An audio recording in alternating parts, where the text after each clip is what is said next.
Okay, so you are good to go now. Thank you so much, Amanda. Here we are, the Transportation Committee, June 1st, 2020. We're a little bit tardy. I apologize. It's now 2:35 p.m. and I'd like to call this meeting to order. First off, I just would like to acknowledge that we are meeting on the shared traditional lands of the Coast Salish peoples. Now I'd like to take a bit of a roll call. Councillor Baxter. Yes, I'm here. Councillor Day. Here. I'm here. Councillor Kobayashi. Here. Councillor Parkinson. Here. And Mayor Martin. Present. And I see Present. Councillor Logan is present as well. Thank you so much. And just a quick comment from the chair.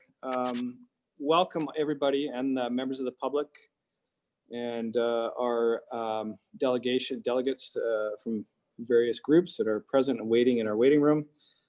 This is our inaugural 2020 Transportation Committee meeting. As we all know, it's an exciting time for Colwood. We're experiencing some unprecedented growth in our community. The how and where we move people in Colwood and beyond our borders will become even more and more relevant as we move forward. I would like all participants to do your best to keep your comments concise. And I will encourage us all, including myself, to try and adhere as much as possible to the spirit, shall we say, of the procedures bylaw. Having said that, I'm looking for approval of the agenda. We need a mover only, just like committee of the whole.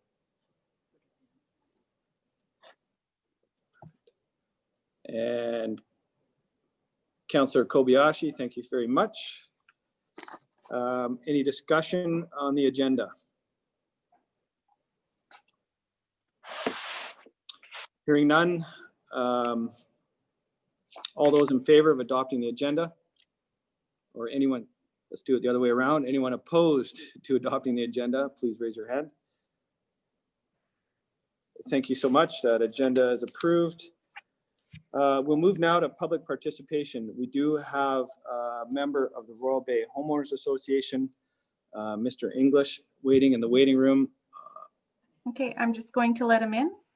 A member of the Royal Bay Homeowners Afternoon, Association. Mr. English. We're ready for you at the public participation portion of the meeting. Okay, thank you very much. Thank you, Mr. English, and welcome to our Transportation Committee meeting. We are all in receipt of your email submission. I reviewed it today, so please feel free to, if you have some further comments outside of your original submission, we'd love to hear those at this time. Thank you, Chair Jensen. Yes, and I'd like to start off, if I may, by thanking Councillor Parkinson, Councillor Kobayashi, Councillor Day, and Councillor Baxter for meeting with us. We really did and appreciate the opportunity to speak with each of you, and we appreciated you listening to us and giving some serious consideration to both our concerns and some of the suggestions we had to offer too. So again, we just, on behalf of our association, we'd like to thank the four of you very much for doing so. I'd like to also speak to the written submission. We'd made a submission earlier, and we attached a revised, updated submission to the meeting today for your agenda and consideration. The reason we resubmitted it is it contains new information that we felt is important and to bring to your attention and for you to consider. So I won't go through the material because you do have it, and out of respect for your time, I won't do that. But we would encourage you all to read it and give it your consideration. Thank you very much. Bye for now. Thank you.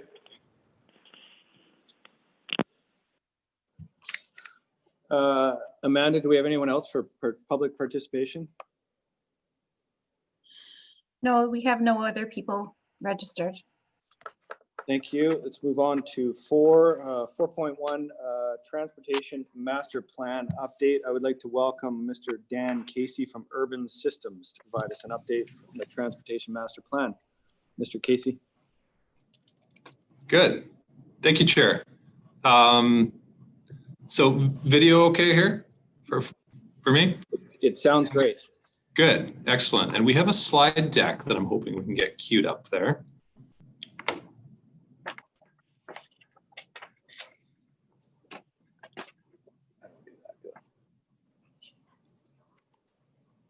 Is that something we can get on the screen?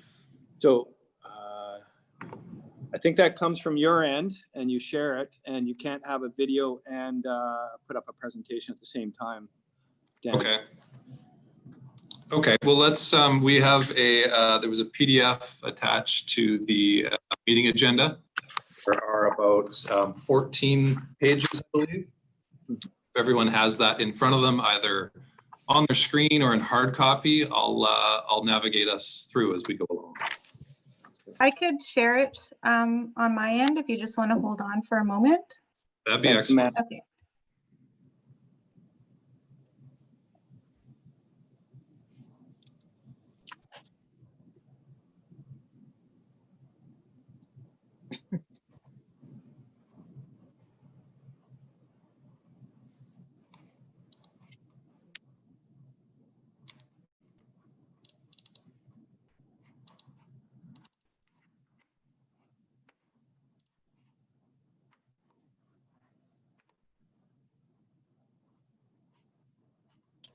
Dan, we're just going to have to get you to turn your video off, Okay. leave your audio on, because what happens is you end up bouncing out a member of council. Okay. And we'll just let Amanda throw up your presentation here. Perfect. There we go. Okay, so Amanda, you'll be navigating, so I'll just indicate when to advance slide. Great. So thank you, everyone, and thanks for getting us involved today. My name's Dan Casey. I'm a transportation planner with Urban Systems in Victoria. Also on the line for a discussion and Q&A afterward is one of our traffic engineering leads, Ming Xia, in our Surrey office, and the two of us are going to walk us through a presentation here of about 15 or 20 minutes, followed by some Q&A and dialogue. So I guess the presentation title is the Traffic Modeling Overview, and we've done a little bit of pulling your past information plus a little bit of original work to present to you some high-level findings for today. Next slide, please. And so what we're intending to do really is present some background information, share some insights that we've developed, and then provide an opportunity for dialogue. Fundamental questions we're trying to answer is, how does the city plan and monitor its road network? What did the traffic modeling in the 2014 Transportation Master Plan say for the 5-year time frame? And then, have conditions progressed how the traffic modeling predicted that they would? Next slide, please. So your Transportation Master Plan was developed in 2014. It is now 6 years old. It was developed by Urban Systems, the firm that I work for.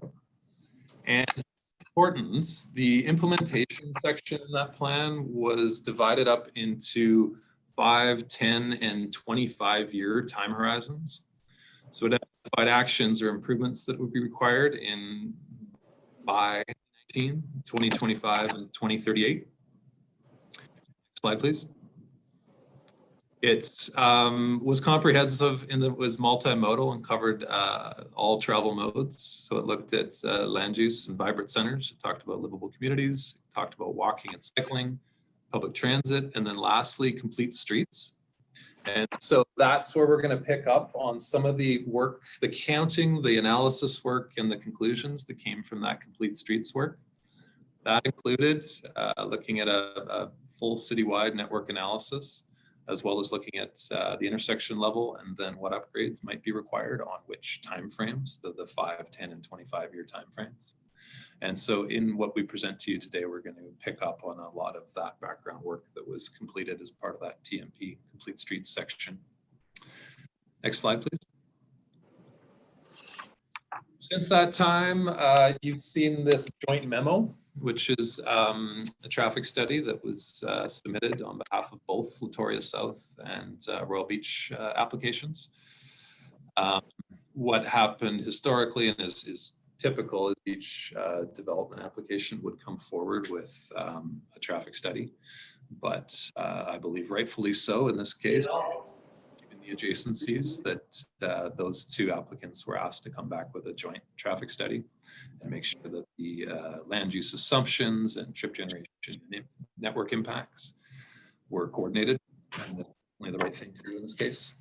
And so that's what this joint memo is. And what we're going to pick up from the joint memo is there are 9 intersection locations that were studied as part of that joint memo that were also included in the transportation master plan. It allows us to do kind of a cross comparison between the two documents, where we can now look at the transportation master plan, what it projected for 2019, and what this more current study actually found for 2019, and start to highlight some of the differences or similarities. Before we do, next slide, please. We'll do a quick overview, traffic modeling 101. This might be review for some, others not. Steps in traffic modeling. The first is to establish the baseline conditions. So you look at your road network, whatever your area of study is, you collect traffic information. So typically intersection turn movement counts. Someone or cameras would be set up in at the intersection during typically peak hours. And you'd count the volumes of the traffic movements on all intersection legs and left turns, throughs, and rights, et cetera. So you can establish your baseline. And you use that count information in a modeling software called Synchro most commonly. And that'll give you measures of that intersection's performance. So it'll look at things like queue lengths, it'll look at average length of delay, and it uses a few measures to come up with sort of an overall performance measure, and that's expressed as a level of service. And we'll get back to that in a little bit. You've probably seen that before, the LOS, intersection LOS. That's the measure of how well an intersection or specific movements are performing. Next major step is to forecast the growth. So we've established the current, we forecast the growth. That's confirming what changes might be occurring in the street network, what the future land uses are projected to be. We look at any changes there might be in how people travel, so which travel mode they're using, whether driving or shifting to other modes. And then we use all of that to generate trips. So X number of homes will result in X number of new trips during a peak hour. And so that's how we establish what the new traffic is going to be. From that, we move to phase 3, which is assessing future conditions. And really that's about applying that trip generation, that growth that I just spoke to, applying it to the future network, reanalyzing those intersection locations to see if the level of service changes from the baseline condition to the future, and evaluating specific intersection performances to identify mitigations. So locations that might be performing at a level of service that's low enough or limited to the point that improvements are necessary. Next slide, please. So I touched on level of service, LOS. It's quite well, what's behind it is not terribly simple, but how it's expressed is quite simple. It's letter grades, A through F. A and B being basically limited to no delay or queuing. C being moderate delay and queuing, all the way down to F, where your intersection is failing.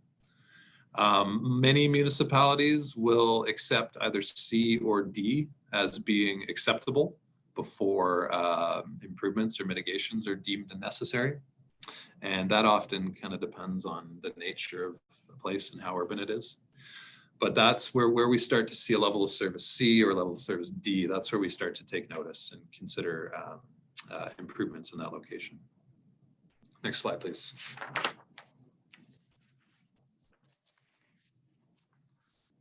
So some of the assumptions or limitations behind this work generally, and specifically the work that's been done in Colwood.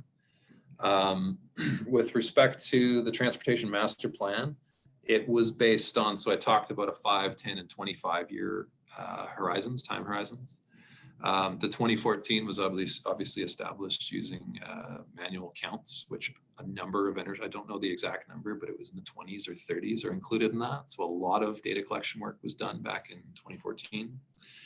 Then the 2019 projected conditions applied a 1.5% per year growth rate, plus added trips to account for the build out of the meadows that was a portion of Royal Bay that was happening at that time, and the school coming online. That was the 5-year horizon. And the 10-year horizon was basically taking those 2019 volumes and projecting out another 1.5 per year. And the 25 years actually aligned based on information based on the CRD's regional travel model. And so that actually sort of jumps out of the initial line of intersection work that was done for the 5 and 10 year and jumps into a more regional look at things and how conditions regionally might impact Colwood as well. A few of the limitations around the approach, and these are widely accepted. We can do our best to sort of calibrate to reflect them, but these are common when we're doing studies like this. One is the growth in trips. We do that based on, there's been the Institute of Transportation Engineers is an organization that many of us are members of, and they have resources that we can use when we're completing these sorts of studies. One of them is the Trip Generation Manual, and it contains all sorts of real world traffic counts from locations all over North America. And it's a very robust data set, and you can then apply it to each land use. It'll give you a expected number of trips generated per floor area of commercial or per number of residential units. And so perhaps the limitation behind that is it's not Colwood specific necessarily. It's based on observations much more broadly, but the data set is robust and it's pretty widely accepted around these parts. Second one is related to the Synchro modeling software. It does have the tendency to overestimate delay at locations that don't have traffic signal or a roundabout in place. There's a limitation there as well. Next slide, please. Okay, so I mentioned we have the information that was contained in the 2014 Transportation Master Plan. We have information contained in the 2019 Joint Memo. And so what I want to do now is highlight those. I mentioned there were 9 intersection locations that are considered in both documents. And so what I want to do now is go through what the 2014 TMP projected conditions would be in 2019 at each of these locations, and what the 2019 Joint Memo found conditions to actually be at these 9 locations. We can do a cross comparison. Do it for both the AM peak hour and the PM peak hour. So just very quickly, the 9 locations that are considered in both documents in order: Chosen Road, Latoria Road intersection, Latoria at Wishart, Latoria at Veterans, and then Lagoon Road at Ocean Boulevard, and then Metchosin Road at Lagoon Road, Metchosin at Painter, Metchosin at Wishart, and then Cairndale at Veterans and Cairndale at Wishart. So those are the 9 intersections we're going to speak to here.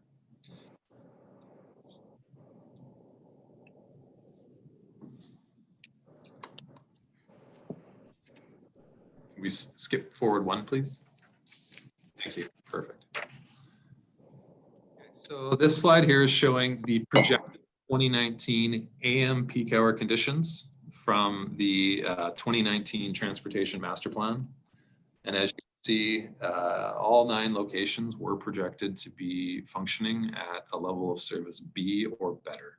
So basically those projections showing that in the AM peak hour, we don't have concerns at any of the 9 locations. Next slide.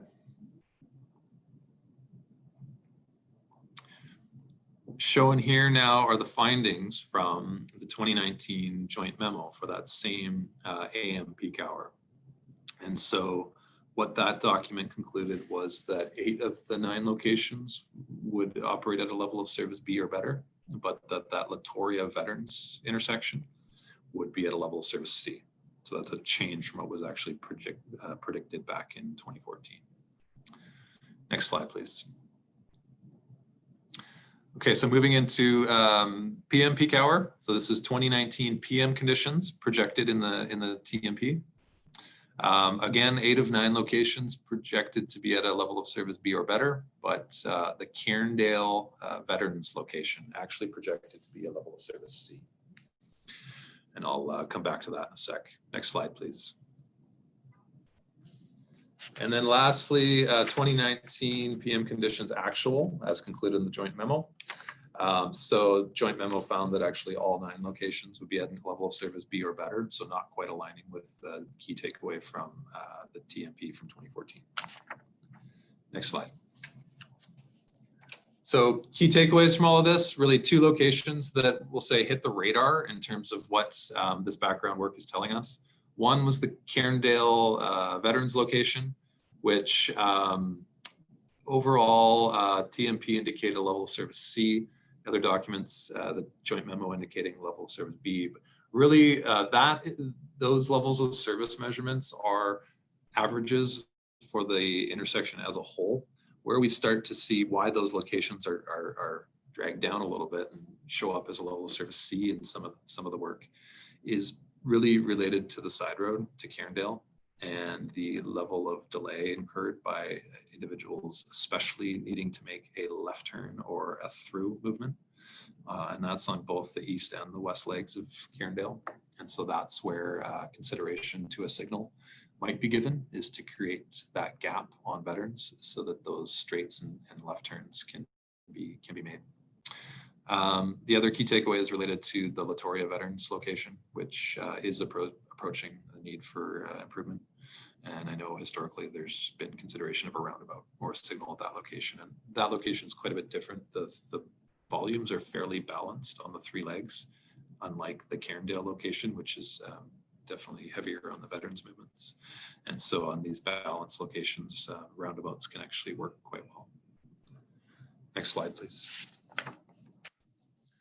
Other things to be aware of from this background work, the transportation master plan actually identified the potential need for signalization in the 5-year horizon, which we've just eclipsed. At the Veterans Cairndale location, the Veterans Latoria location, which we just spoke to, as well as at the Metchosin Latoria location, which primarily would be driven by the rate of adjacent development. So the modeling work that we've just updated here doesn't indicate necessarily like an imminent need for improvement at these locations, but does sort of back that there's an underlying need there and that there might be some broader benefits from doing so. The other one I mentioned on the bottom of the slide was that as part of an application coming forward, there's been a traffic study indicating the need for signalization at Veterans Allendale, which is the next intersection north of Cairndale. And that would be presumably for similar need to what I talked about at Cairndale, which is to create those gaps so that left and through movements can make their way off Allendale. Next slide, please. And then sort of other key takeaways. This map here is from your transportation master plan. It's showing long-term, so 2038 identified improvements. And so we've already spoken to 3 of these here.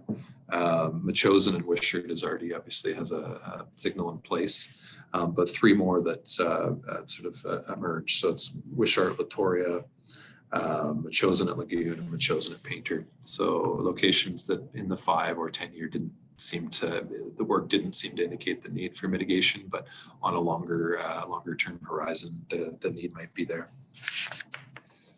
Next slide, please. Okay, so changing course just a little bit. We wanted to talk briefly about what a future traffic modeling program might look like and what needs to be what needs to be put in place for that to happen. And so a couple key questions. The first being, how do we ensure accurate modeling? And really what's behind that is the modeling itself is only as good as the information that's put into it. And so some of the things that you might be giving consideration to if you want to pursue this future traffic modeling is a continuous data collection program. And so other municipalities, some, not all, some do this, where they're out annually, biannually, every 5 years, conducting traffic counts, either at intersection and or at on links on key roads. So mid-block, mid-road, so you can figure out how many total vehicles on a stretch of road. Origin destination patterns is another one, so you can figure out where trips start and where trips end. There's great access. That used to be a very painful process back in the olden days when I started doing this. And now with access to things like information from TomTom and other programs, we can actually conduct that a lot, be more tech savvy with how we approach that.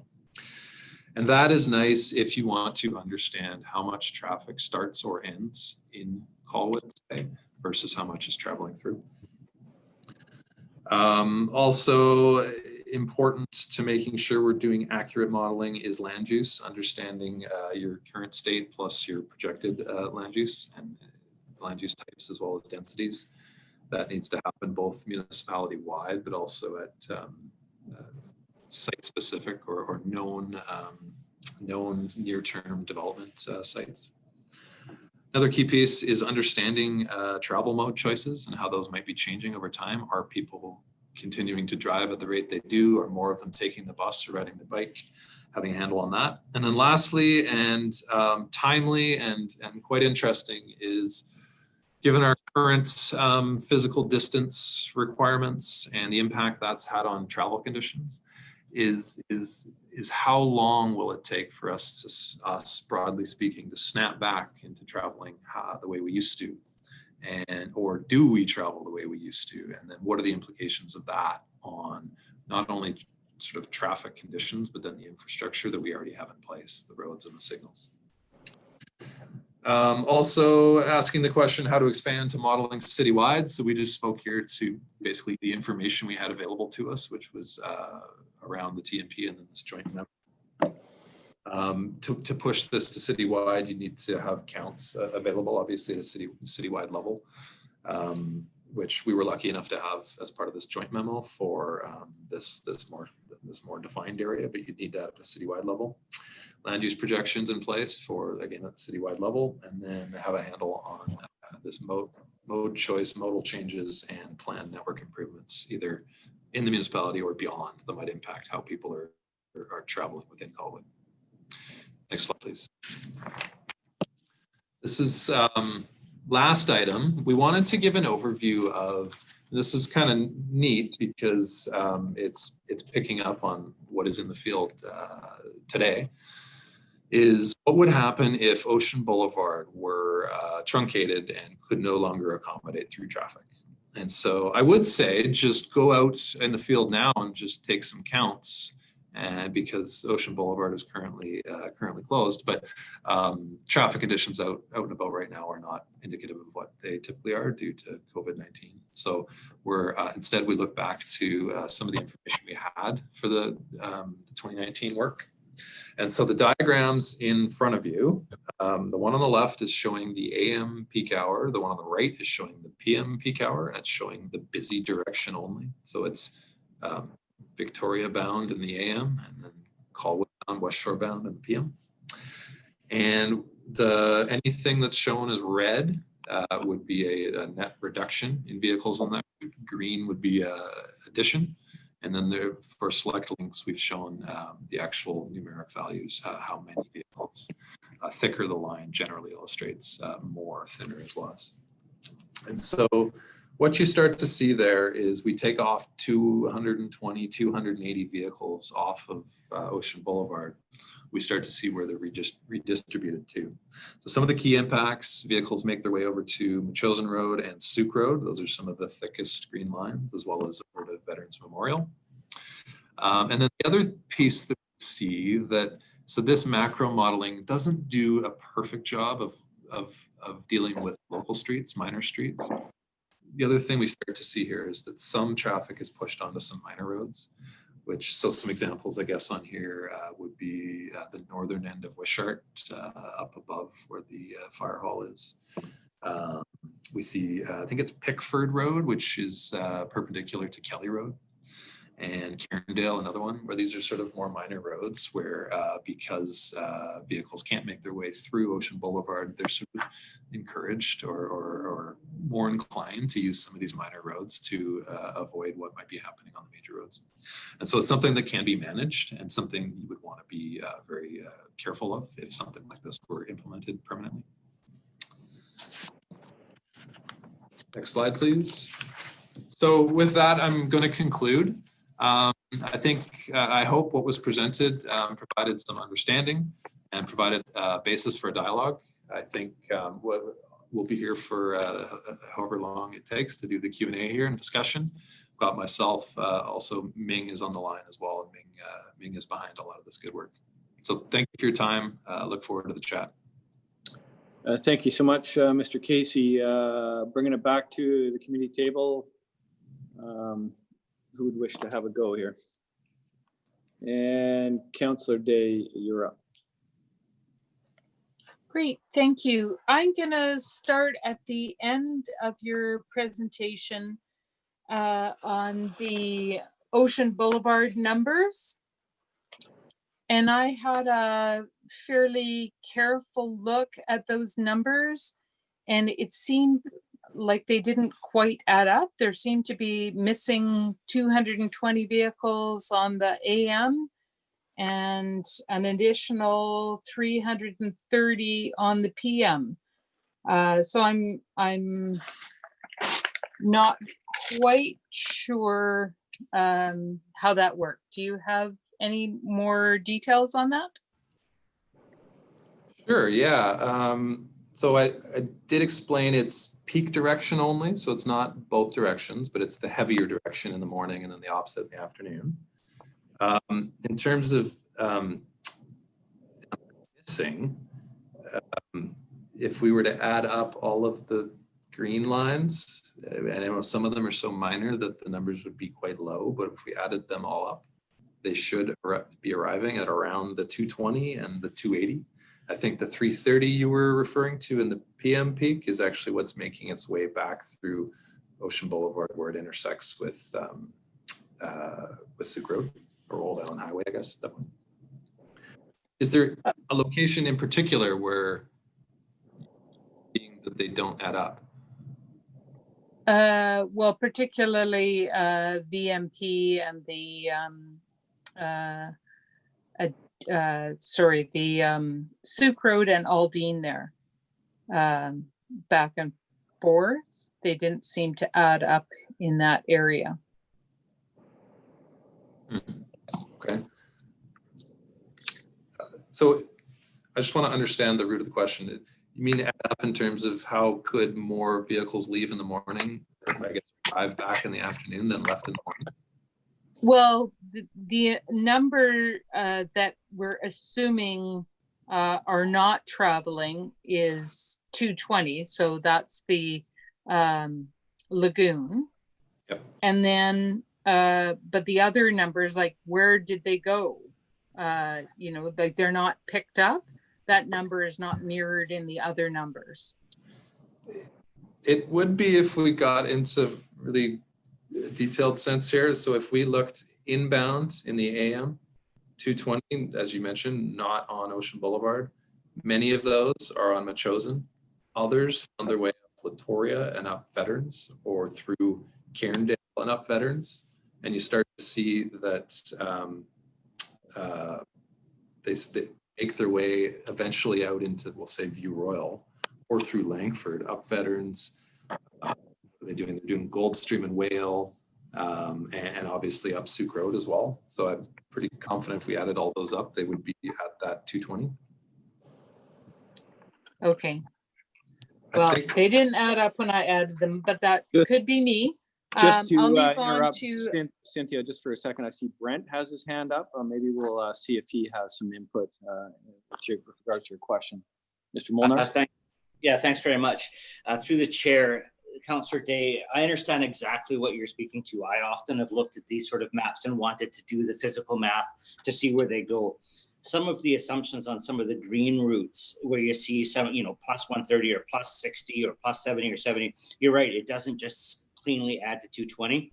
How what's been explained to me is that there's some predictability and there's some unpredictability to it. And so it's the gross assumption.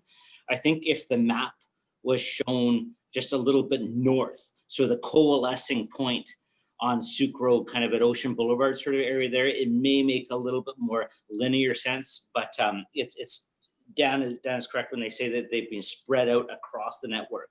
So they don't quite add to exactly 220, but it's just how they're spread out. Hope that helps.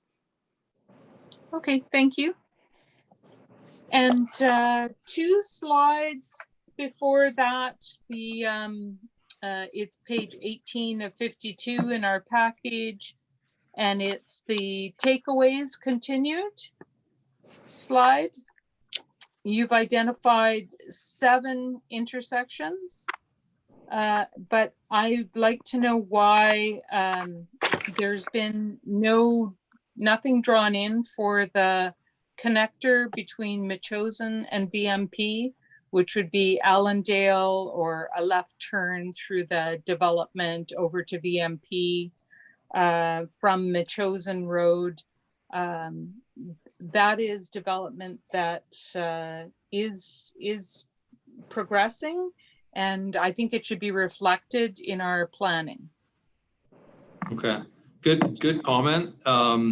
This map is from the master plan, which is now 6 years old. And so these are locations that work at that time. I understand that this Allendale sort of potential connection has advanced or is advancing, and a lot of that's been since the time of this TMP. I think you are right that when we move forward, that's absolutely got to be part of any network type work that's done. Okay, and then backing up to the PM conditions actual, or it could be any of the ones where you've looked at the level of service of the 7 or 8 intersections, or 9 intersections. It is 9. Yep. I'm wondering, so that would therefore mean that the intersections for the Allendale pit area should be considered in this plan. And I realize they weren't because you're coming from the transportation master plan. But you also have not identified Souk and Metchosin intersection. So that is an area where we did have a pedestrian collision. It's been identified by ICBC as a major accident zone, and it's also highly constrained if there are a number of people. So say they're not taking the lagoon, they're going up Metchosin to get to Souk Road. If there's more than, I think it's about 4 or 5 cars turning left at that intersection, you can't get through the intersection to turn right. So many years ago, it was considered that Metchosin Road would at least have to be 4 lanes in that portion. And I'm just wondering why that isn't in the study at all. Yeah, the work that we did was based on, touched on this early on, was what we could cross compare between the TMP, the Transportation Master Plan, and the joint memo. And so the TMP does address that location, and it's a good comment. It's a location that's going to be looked at closely. But memo that was for Royal Bay doesn't go that far out, and so that wasn't, there was basis for a cross comparison, so it wasn't included in these work. Okay, thank you. And it wasn't included also on page 11 then, for probably the same reason in the study intersections. Mm-hmm. That's correct. All right. So in a capacity constrained network, one of the issues is trying to I guess look at the costs for creating the road infrastructure to service whatever development occurs. So we're knowing that, and your model identifies that, how, you know, when the major road is clogged, everybody's looking for that side street that could get you through. So I think we need to be looking at what the cost is. So that was one of the concerns that I had with our transportation master plan, because we didn't look to or take into account where our available land was. So, yes, we want a sidewalk and a bike lane and, travel lanes, but whether or not we have the land to do that wasn't considered. So did you consider that in this study, whether or not the land was available in the road right away? Oh, that was not done with this. This was much more high level than that. Yep. Okay. Okay. So if we wanted to find out about widening at least a portion of Metchosin Road as needed to handle the traffic, what is needed to analyze that option? Yeah, typically there's analysis done to determine the need. Sometimes that doesn't necessarily have to be done. And then if you're moving into, does it fit? What does it look like? How wide does it need to be? That's a conceptual design exercise where you need to understand what your standards are or what best practices are for road design. Figure out the components that need to be on that road, 2 lanes, 4 lanes, parking, no parking, bike lanes, sidewalks, and then put that down as a design conceptually, and figure out property availability, total cost, that sort of thing. Okay, so you're saying you figure out what you want first and then figure out what it's going to cost, rather than the other way around, which would be figuring out what you've got and where your optimum spend might be to make it work better? Typically, you would come from a starting point of either what you want or what you reasonably think you can achieve.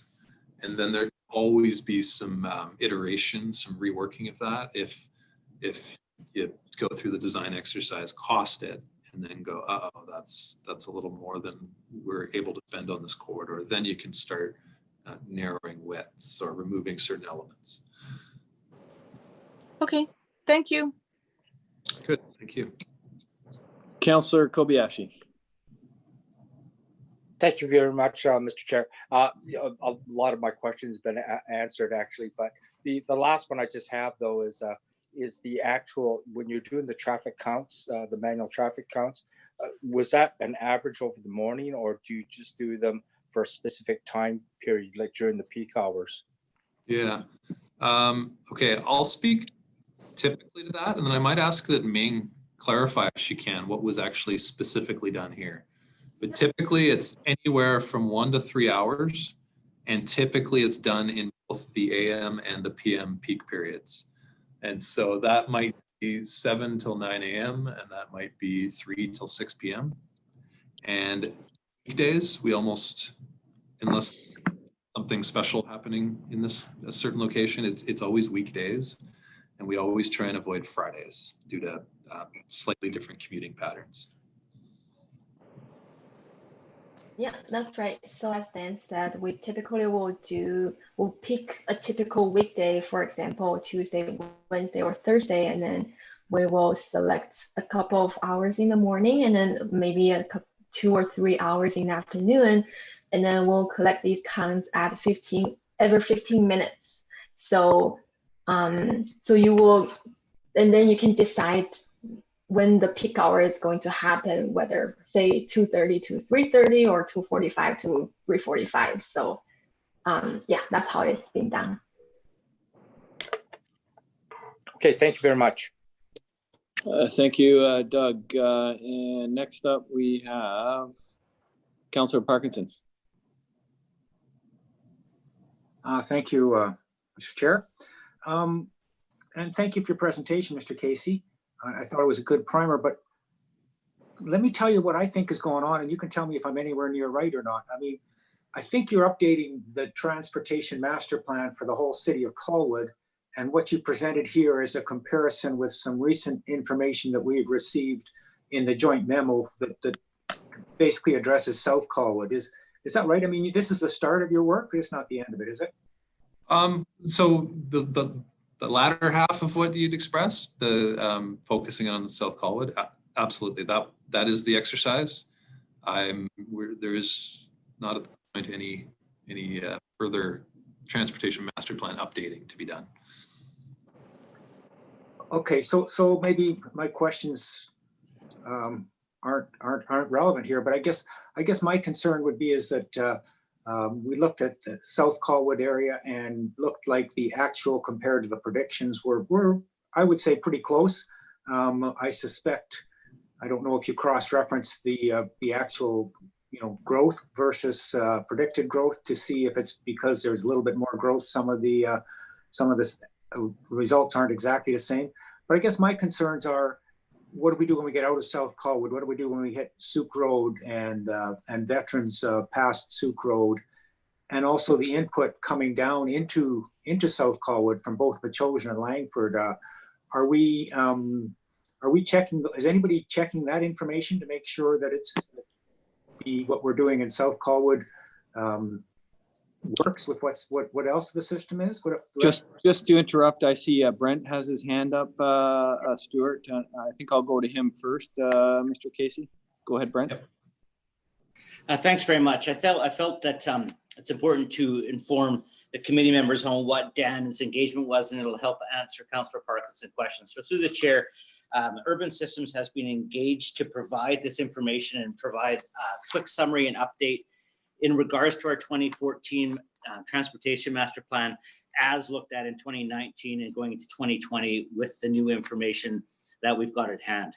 Councillor Parkinson and Kobayashi and Day are correct, is that it is focusing in South Colwood because that's the most up-to-date information that we can challenge our 2014 Transportation Master Plan on.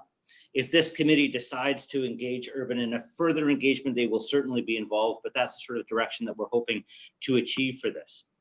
In regards to Councillor Parkinson's last question about our neighbors, one of the ways that we do relate our neighbors is in our base information and some of our engagement platforms. When we have an adjacent referral for a property that's near our border, we are asked to comment on it, but we do not get outward say from Langford, for example, to say, oh, we don't approve of this development, we don't recommend it because of the inputs. We would provide comments on the level of service, but what Langford did, for example, would be completely up to them as part of their rezoning considerations. However, as those are rezoned and as they are brought forward, they form into the base works of consideration for our next study area. So anything that contributes to Latoria, for example, from the Langford border would have gone through traffic consultants and would build to accumulate data in regards to our intersection at Latoria and Veterans Memorial Parkway. Other areas like Souk Road are a little bit more challenging, specifically because we don't get any veto power over it, but we do often get the chance to comment in referrals and may potentially have an opportunity to help them draft the terms of reference. I hope that answers your questions. I guess it probably answers the question, Brent. Thank you very much. I guess, but it doesn't answer the concern that for instance, the traffic coming down Latoria to Veterans may be as predicted in these models, or it may be something completely different. So what assurances do we have? I mean, in Colwood, as you said, we can control what kind of rezonings we approve and stuff like that, and the traffic flows from that. But in other communities, we can't, but I guess it'd be interesting to know what impact that could have, depending on their scenarios, what they try to do to our road system. And also, we could have traffic working perfectly within South Colwood. If it hits a bottleneck at Souk Road or somewhere else, have we done anybody any favors? So let me just interject because I see Robert has his hand up. Stuart, go ahead, Robert. Yeah.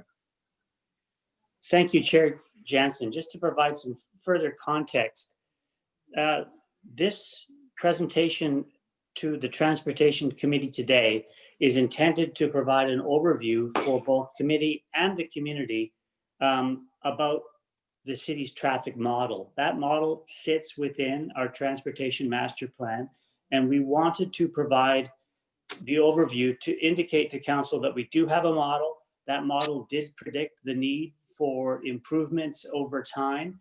And because we had hit the 5-year threshold, we thought it was opportune to look at those predictions and check the model in terms of its capacity to predict accurately, specifically for South Colwood.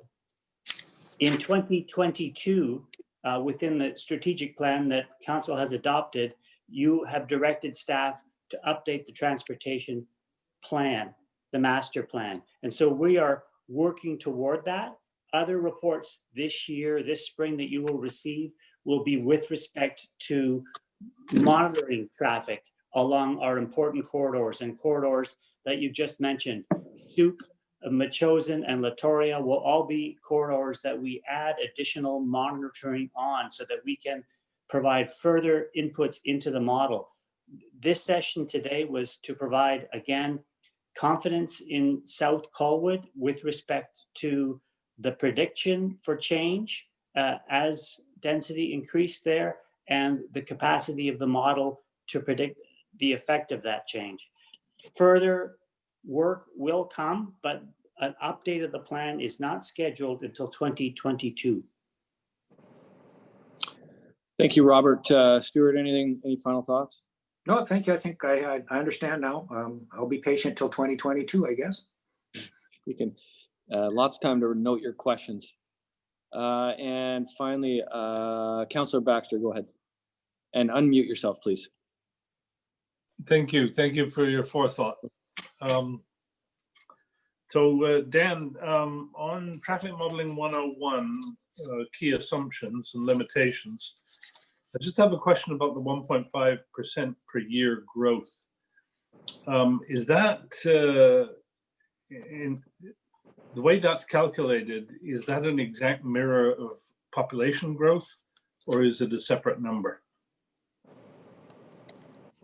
Yeah, so it's a separate number. It's meant to broadly reflect growth and population growth in development, but it's 1.5 or 2 are pretty commonly applied in all the communities we work in, and it's really to account for that growth. It's also to account for what's happening outside your boundaries and what flow through traffic might result from that. And it is based on historic information, so it's been proven out generally, but based on past growth. So, sorry, has it been proven out generally in this area or generally in traffic in North America? Generally in traffic in North America, 1.5 to 2% has been fairly commonly concluded. For this area specifically, Ming, do you have that? And I'll qualify that, like, this is quoting the work that was done in the TMP, not actually having done the work at this point in time. But Ming, do you have that handy, how 1.5% was arrived at? It just, no, sorry. It just says a background growth rate of 1.5% per year. So like you said, it's a very typical growth rate that's been used throughout a lot of traffic studies. And typically these growth rate can be developed based on a regional travel demand model, for example, the CRD model, and also the land use growth, such as population, employment. So it could be a combination of both.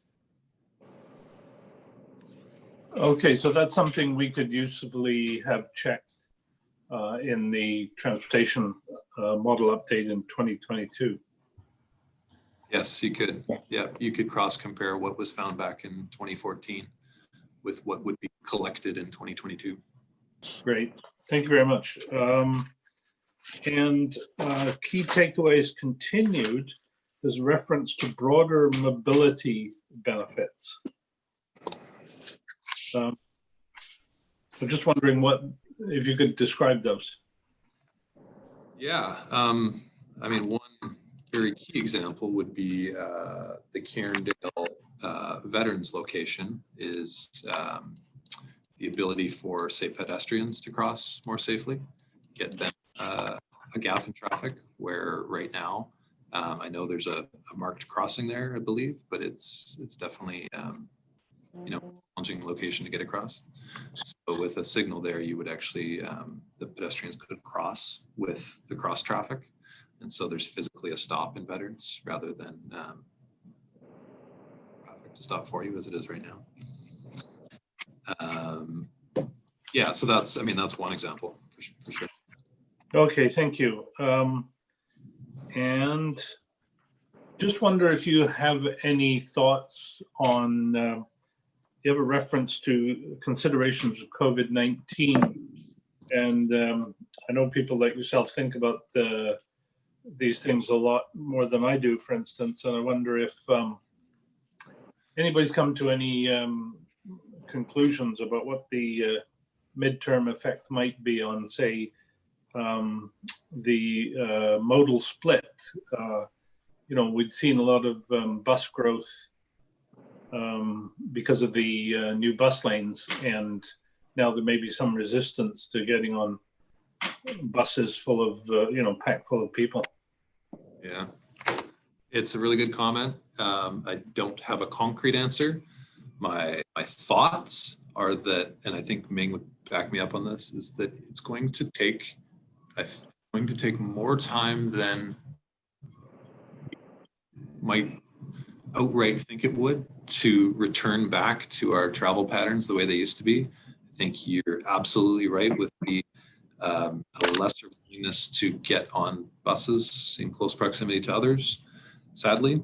Also, we've built up, I believe, more comfort and more confidence working remotely than we had previously. And that might also come in to impact our, especially our commute demand. Do you have anything to add on top of that? Okay. Yes, so there's a lot of conversation around COVID-19 impact these days. Like Dan, I don't have a concrete suggestion, and then everything is happening and changing at this moment. My thoughts are for any plans that things might change for the midterm or short-term, midterm, and the long-term. And what we can do is keep monitoring the traffic pattern, for example, origin destination pattern, mode choice, and then traffic volumes.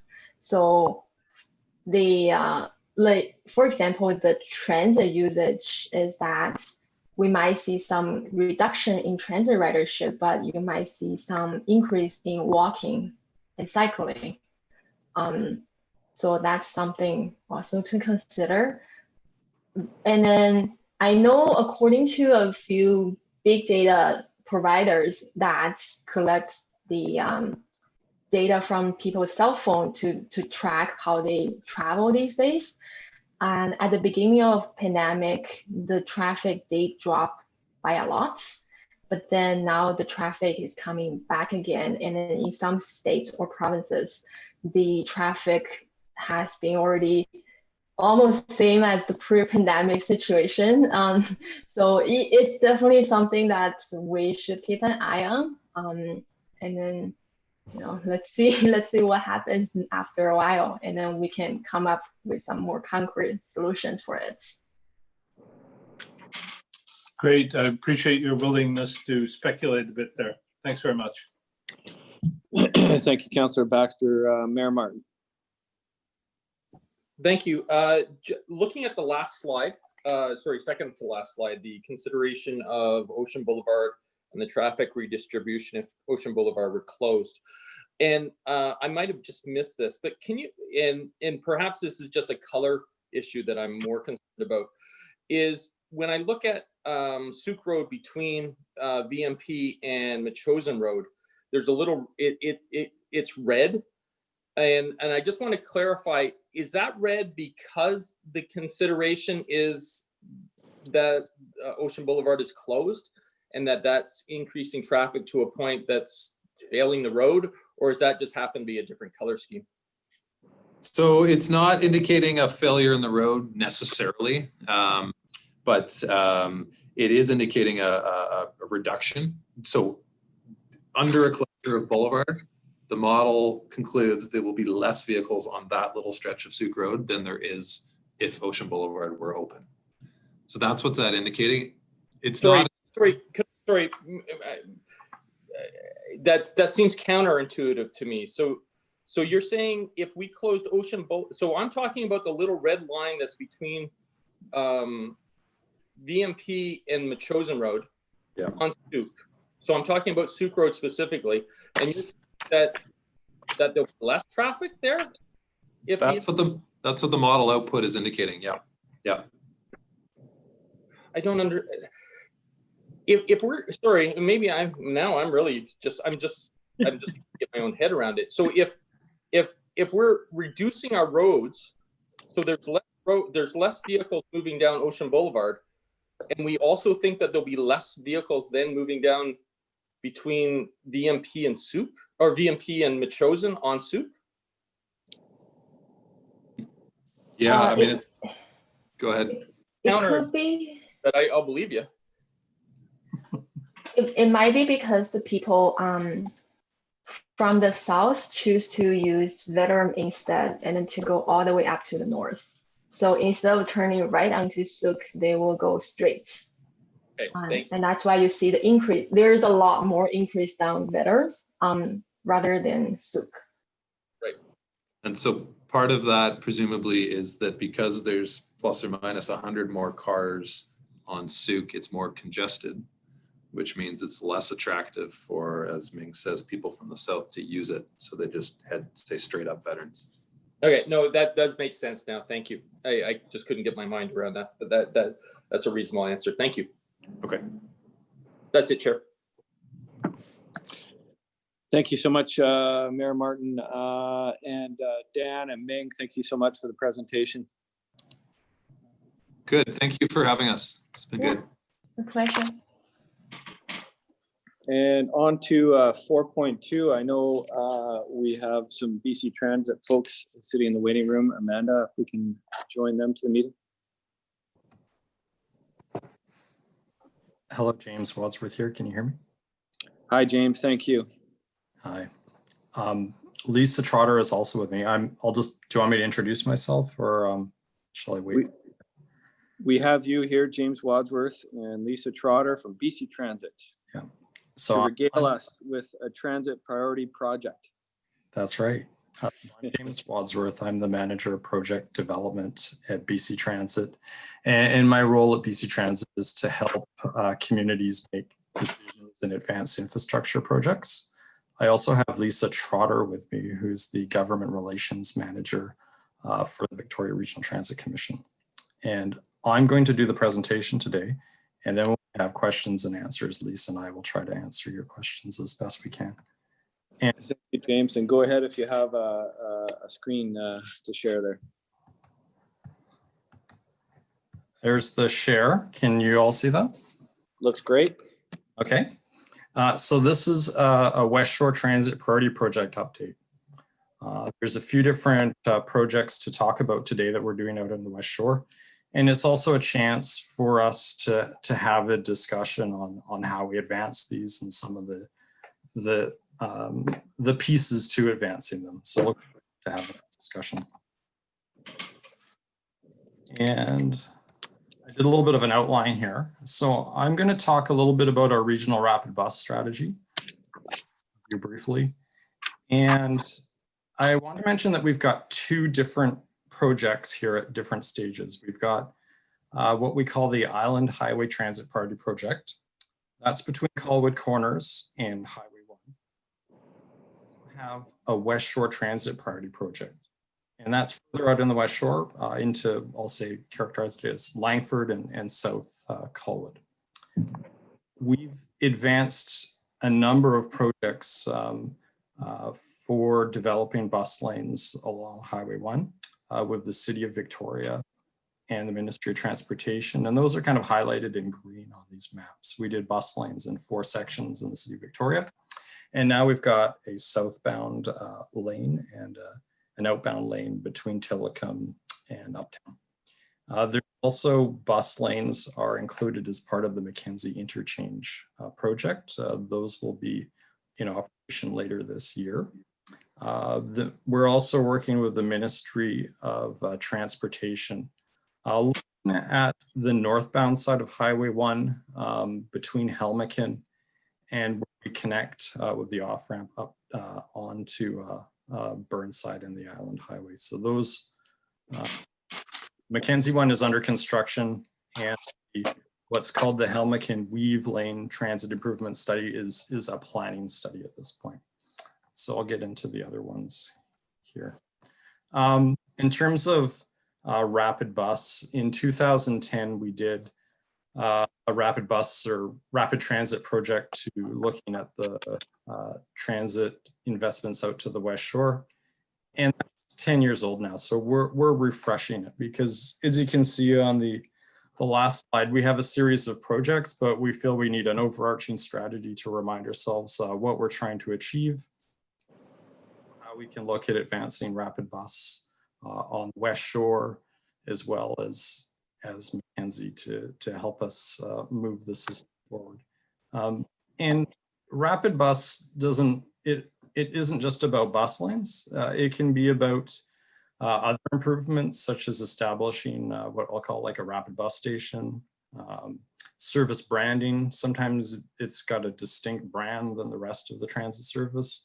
And also looking at things such as improving fare payment technology. We've done customer information with the real time. So there's a whole bunch of pieces that come together to make it work for the community.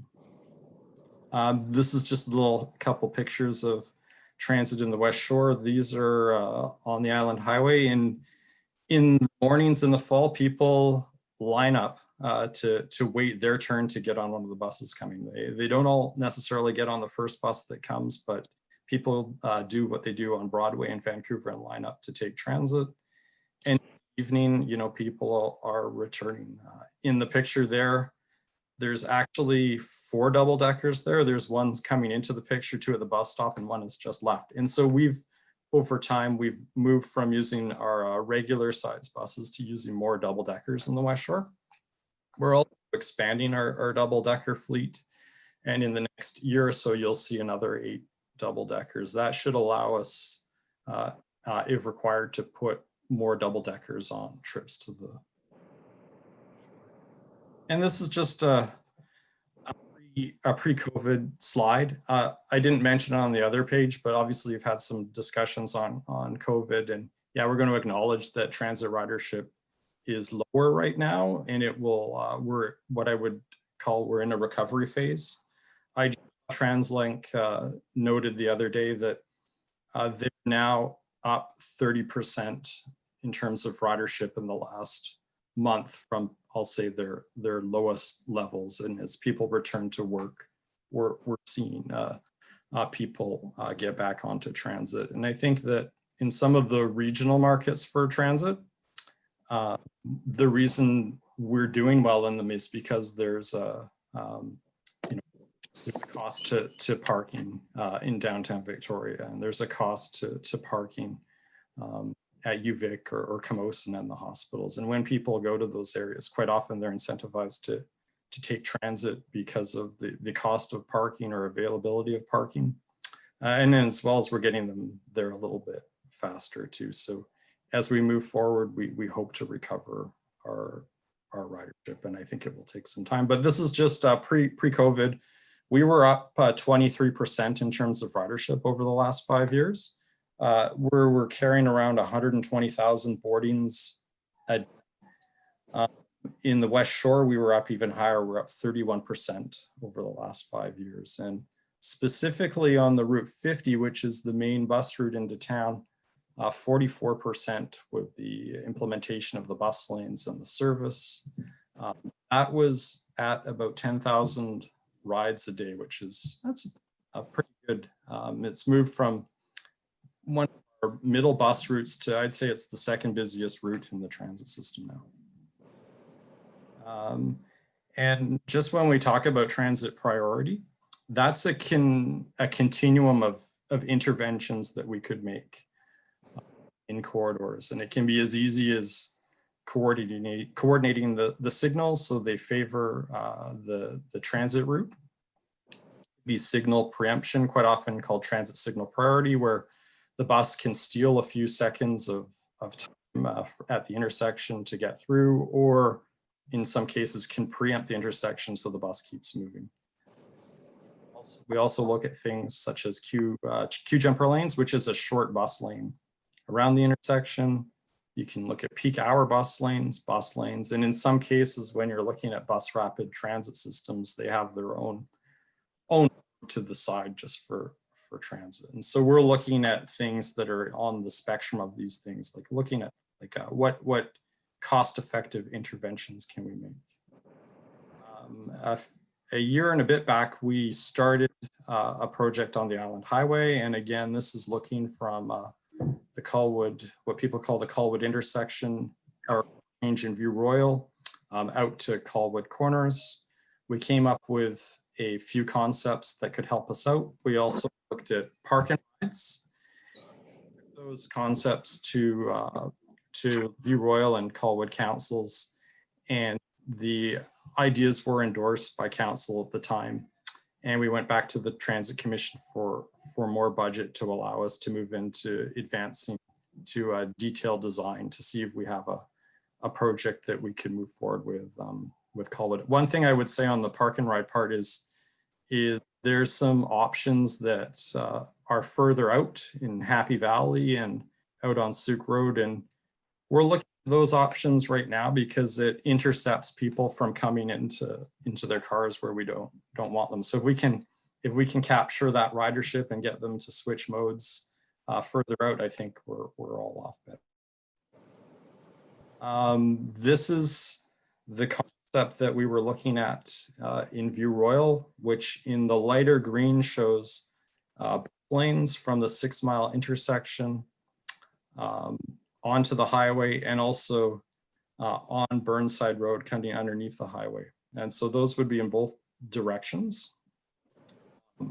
And it also included transit signal priority at 6 Mile and 1.8 meter buffered bike lanes, which was a design standard that the town of View Royal had. In Colwood, what we found was the need for queue jump lanes at the Goldstream intersection and Whale and Ocean Boulevard.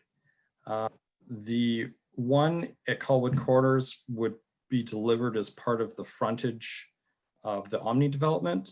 And then we have the other option next to the Wadafuka Rec Center. And we're looking at this one to see if we could possibly extend these queue jump lanes further without getting into potential property intakes.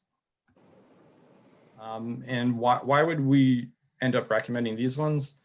These ones provided the most cost-effective benefit, which 20% improvement in transit travel times. So on the Island Highway in this section, it was 2.5 to 3.5 minutes. And that doesn't sound like a lot, but it actually is in terms of transit. And I got a slide near the end that kind of speaks to that. But overall, when you put these together with the other bus lane projects that we've been doing in the city of Victoria and on the Island Highway, we're saving commuters up to 20 minutes in travel time savings, which is makes a big difference in people's lives, helping them get home sooner and get to work earlier and on time.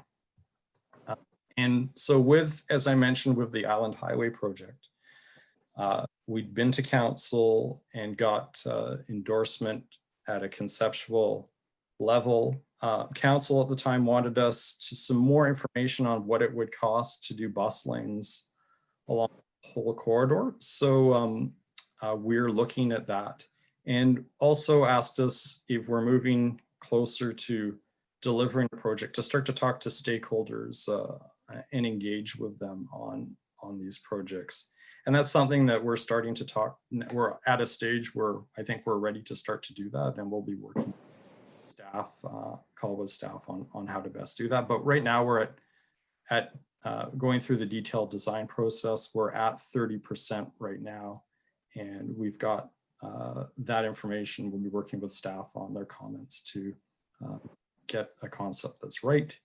And as we move through this process, we'll come back to council and the Transit Commission to to see if we have a project that we can move forward and actually build. And so we're excited about these projects.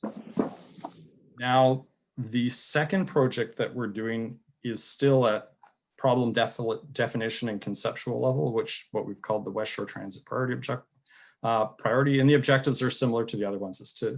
It's to find travel time savings for transit, advance rapid bus, but do so in a manner that makes it work for other road users. In terms of process there, we've gone through, we're closer to the end of the process on this one, where we've had a technical advisory group made up of staff people. We've done some modeling and developed some options, which I'll get into here. And we're into the finalization of that. And we're hoping to bring it to probably council. Probably, I would say this fall would probably be a reasonable time.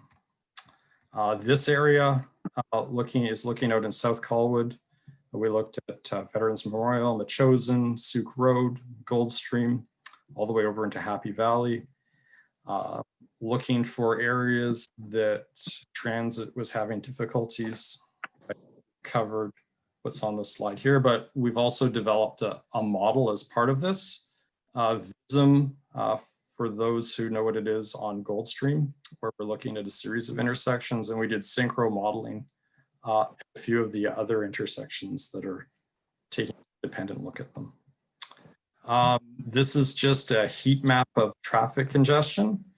In the center of the map for orientation is the Royal Colwood Golf Course. East and west here is Goldstream, and north-south over here is Island Highway. And one thing we realized going into this is that the highway portion has some significant queuing issues in the morning, which is no surprise to people, but we had to take a different look than we budgeted for on it. And so we needed to go back and do some more VISM modeling here, and also some more conceptual design work. And so we've, what I would say is, up with identifying a number of intersections that could use transit signal priority at them, where we've got where the delays are less than 40 seconds. There's 14 intersections highlighted with the red dots. And we also identified several intersections that transit could benefit from a queue jump lane at them. And those are in the lighter green colors. There's one on Goldstream at Veterans Memorial. There's a series of them on the Ministry section of Highway 14. And one out here at Happy Valley, which was interesting.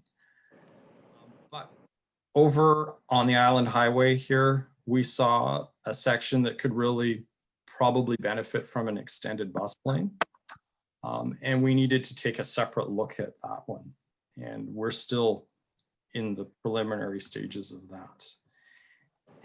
What we've done, looking from Jerome, which is Colwood Corners, out to Metchosin Road, is we've looked at 3 different options for a bus lane into town in the morning. We looked at, what if we did an HOV bus lane?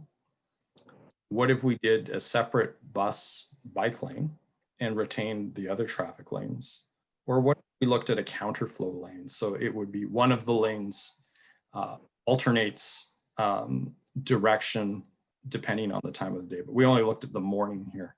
And really all of them had a similar benefit to transit, around just over 20% travel time savings, which is pretty good.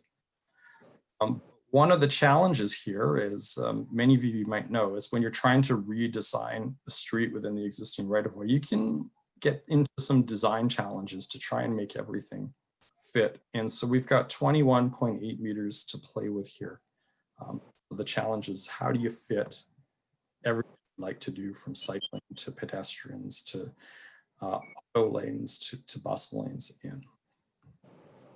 And, you know, we looked at these 3 options and they've all got their trade-offs. The HOV lane does have a benefit to others besides transit that use the lane.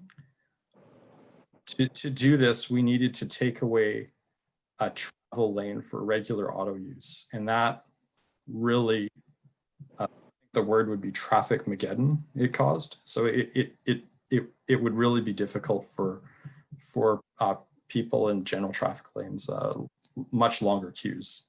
And we looked at the eastbound shared bus bike lane. So this is adding an additional lane just for buses and cyclists heading towards Colwood Corners in the morning. And you know that it does work. It narrows the lanes, which may reduce auto speeds.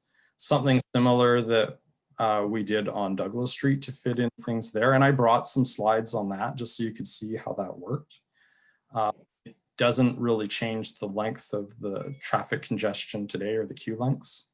But you know, buses and bikes have to share a lane, which for some cyclists that may not feel that comfortable. And you know, the lanes are narrower for vehicles, which can have a downside too. And we looked at the idea of a counterflow lane, and this would mean that in the morning there would only be one southbound,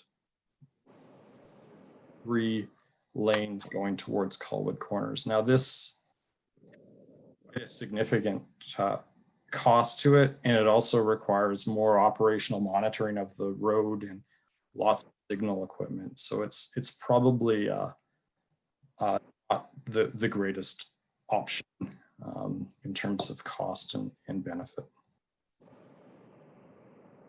But again, you know, as I mentioned, a 22% savings for transit along this corridor, which really helps out the commuters. And at this time, the benefits to the transit signal priority and queue jump lanes that we had on Gulfstream also offered a 20% improvements in transit travel time. So these are all things that again help the commuter out and get people over 20 minutes of travel savings time if they're commuting all the way to downtown. This was my transit priority savings slide. So 1 minute doesn't sound like a lot to us, but when you talk about the levels of transit service that we have on some of these corridors, that's quite a bit of savings. So 1 minute on the Route 50 would save us $50,000 in transit operations, which allows us to put more service back onto the road rather than delays of transit buses sitting there. And when you start to you know, 2 or 5 minutes, the savings are quite significant. I know when we get over 3 minutes of savings on some of these corridors, it means that we can either decide to run the bus route with less buses, or can take those buses and put them back into more service. It could be on another route or more frequent service on that route. And one time I looked at Shelburne with Saanich, and we looked at doing there to fit in cycling lanes, and it didn't sound like a lot, but a 3 minute cost to transit on that corridor cost us 2 buses, more buses that we would have to add to just keep the same level of service, and about $300,000 a year. So those are savings we'd rather put into more service for customers to get the benefit, to get more people out of cars rather than on longer transit trips. And so the next steps here are, we need to do some design work on the SUIT corridor, and we have to figure out how to fit in some of these transit concepts into the constrained corridor, and do that against the desires for you know, sections or lane widths to fit it all in. And once we've got a concept that worked for all parties, we would cost it out and run it through some cost benefit analysis. And then if we've got something viable, we come back to council to see if we can advance it. The other concepts that we see with the red signals and intersections and the green are probably getting pretty close to be ready to be considered advancing right now. The concepts on Goldstream, they look like they make sense to proceed with very soon. They have a cost of about $630,000 and a 20% improvement to transit travel time. So we're going to be talking about how we can advance sooner rather than later. Some of the concepts on Souk Road have quite a high cost to them. And I think we might need to do a different type of modeling to see if it is worth it. They may cost several $1 million to do a few of those. And this is just a little bit of what we did on Douglas Street with the City of Victoria. The bus lanes that we did on that section, we couldn't do it all at once. We did it in 4 phases. I would imagine that as we advance transit priority projects out here, we'd probably take a phased approach with Langford and Colwood as we do that. We, just as we're doing here, we led the planning of these projects. We struggled through the design constraints, working with the local government to find something that worked. Once we had an approved project, that's when we started doing public engagement on that. I will talk a bit about that in a second. And we went again back to council through a project approval process, and then the city delivered those projects. And when we're talking about cross sections, in the City of Victoria, there were 2 existing travel lanes into town and 2 out, and sidewalks with no bike lanes. And in the center, do a left turn lane. And to fit the transit lanes into this corridor, we needed to steal from the rest of the cross section to do so. And so we having to remove some trees and boulevard space to achieve that in some cases here, and also narrow the lanes down. So the auto or the general traffic lanes were down to 3 meters. And bus lanes were 3.3. It was shared with cyclists. Ideally, you would have a much wider lane for the cyclists and the transit buses to share. But we were able to do this without making property impacts, which I think is a key to moving these forward. In terms of bus lane engagement, a lot of the time we were having discussions with individuals, property owners along the corridor and the businesses, because it really wasn't a case of should the bus lanes exist or not. It was more how does construction affect my business? How is my access and egress to my site going to work? And so we had a lot of individual conversations with the stakeholders on those to make sure that their driveway was acceptable, and give them information about when construction was occurring and things we could do to mitigate the impacts on their access. We also had a discussion, we had a workshop discussion with them to share information. We did a mail out just to make people aware of the project. We definitely met with the neighborhood association to talk to them about what we were planning, hear what they had to say. We actually did some design charrette work with them to move them through the process, and also had the chance for people to get a hold of us online through our project webpage. These are just a couple pictures I threw in to show the bus lane after. Again, we put a new sidewalk in, a new grass median with new trees. The bus lanes, to get better adherence with them, they're painted at a different width striping for the lane, and they have bus lanes every 200 meters. We didn't go, in some communities, they go to painting the bus lane a different color. We wanted to see what kind of compliance we would get before we did that. And with the signage that we have to date, painting the compliance is at an acceptable level that I think we're happy with it. It also provided us the opportunity to install some traffic islands that are grassed with landscaping corridor, which wasn't there before. And I could see that as a potential opportunity moving forward here. So with these 2 projects, as I mentioned, the Island Highway project between Jerome and Highway 1, we're still in the design phase. We're at 30%, hoping to move to 60. And we're going to have to have some conversations about how to best engage stakeholders along the corridor to make them aware of what we're planning. And we should have a technical memo that will give us some information about what it could cost to do bus lanes along the whole corridor in the future.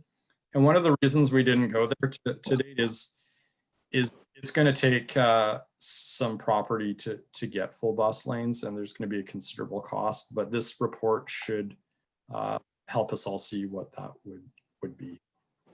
And then again, on the stuff out on Sooke Road and between Sooke and Metchosin, on Sooke between Metchosin and Jerome at Colwood Corners, we need to now agree to a design criteria so we could apply a cross section that works down that corridor.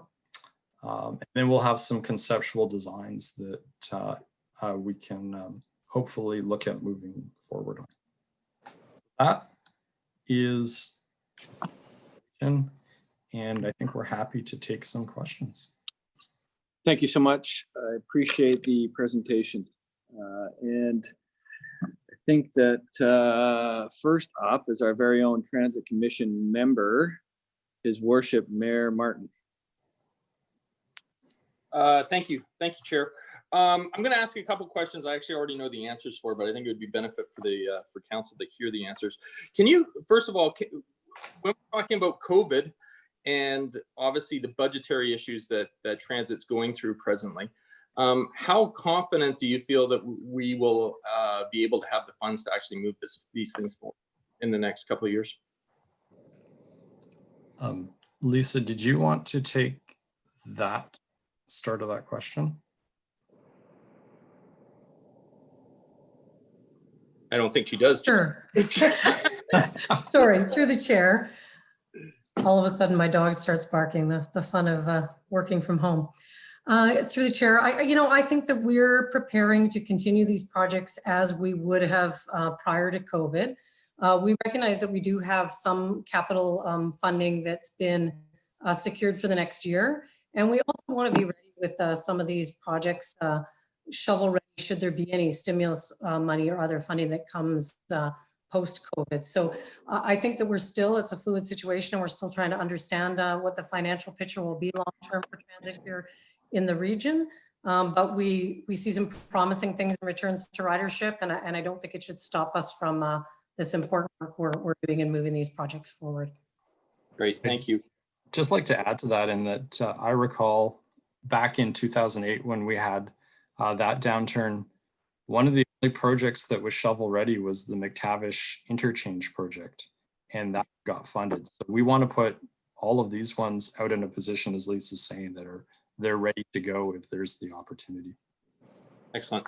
My second question is, can you comment briefly on the Douglas Road in bikes and buses sharing, and how has that relationship worked? Has there been much concern around the interaction of bikes and the buses sharing that lane? So on that corridor, the level of cyclists is relatively low. And what happens is that the transit operators will wait patiently behind the cyclist and wait for an opportunity to move into the other lane to make the pass. It's not, it would be better to have more room for both users so they're separate and distinct, but this is this project we were able to do for, I recall the numbers was probably around between $4 and $5 million. But if we went for a wider right of way, the cost could have been up to $90 million. So this is the most effective project that we could come up with at the time. Yeah, no, thank you. I was just curious if there was much of a concern there.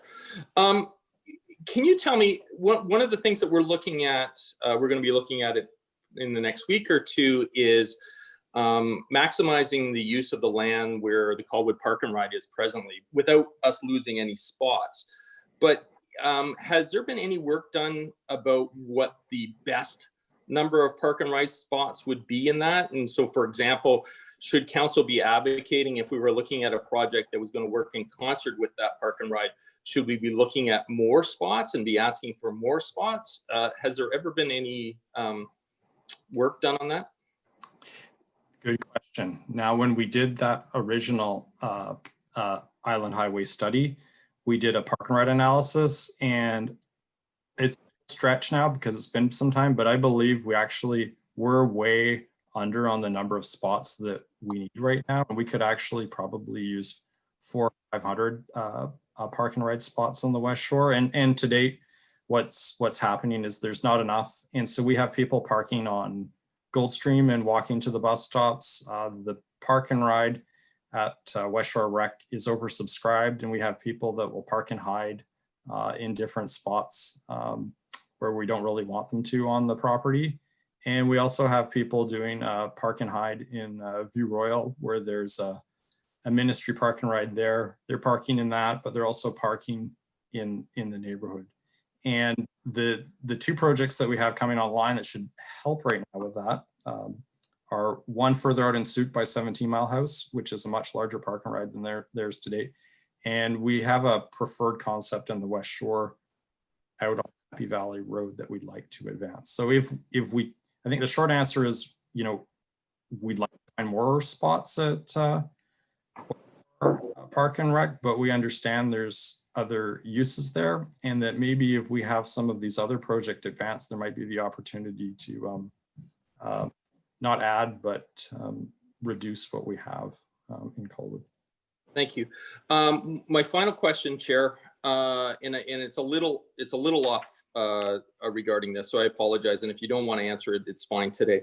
But especially looking around Royal Bay and trying to increase our transit service into Royal Bay, and obviously we're challenged with the high school in that we want to try and have as best a service as possible so that our high school students are utilizing transit. Do we know what kind of numbers we need to be looking at in Royal Bay from a population standpoint to actually see a significant increase in service for public transportation? So I can answer this question because before I used to be project development manager, I used to be a transit planner for your area. They've removed me from that and put me somewhere else, so I do less damage. But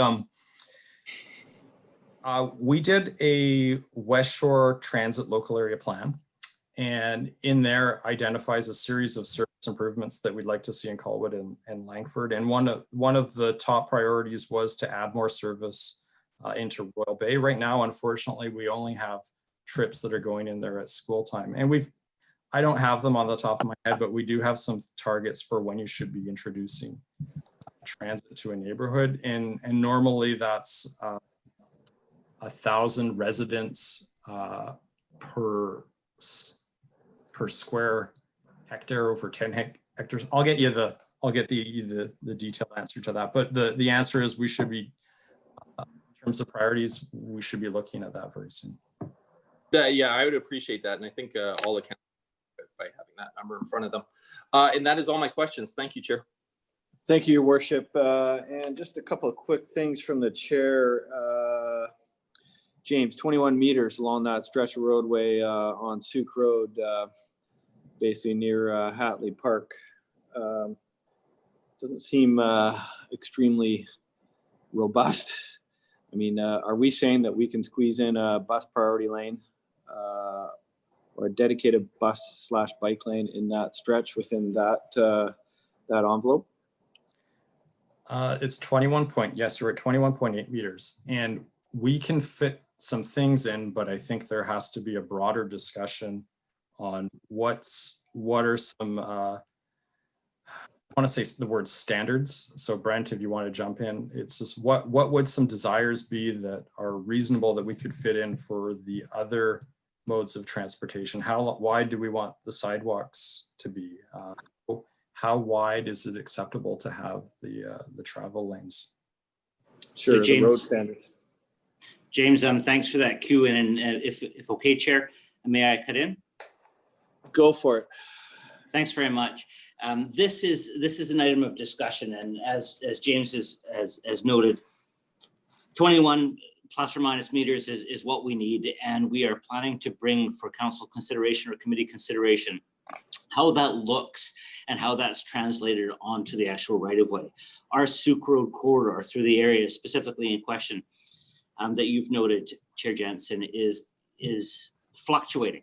Sometimes we've got the right-of-way, sometimes we don't. And so there will be some considerations as to how we achieve that and the sort of priorities that will be coming forward to committee and council inside about the next 6 weeks or so to give a better framework as how that can be realized.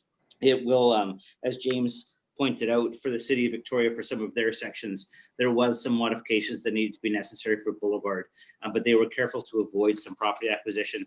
And those are some of the exact choices that we have in front of us as we move forward. Thank you. That sounds great, Branson. Just as a follow-up, James, we keep, I had to look it up and remind myself what Jerome Road is, but why are we only talking about up to Jerome Road as opposed to how we're going to get through the Goldstream intersection and down to Whale/Ocean Boulevard intersection? It seems like it just comes to an abrupt halt planning at Jerome Road.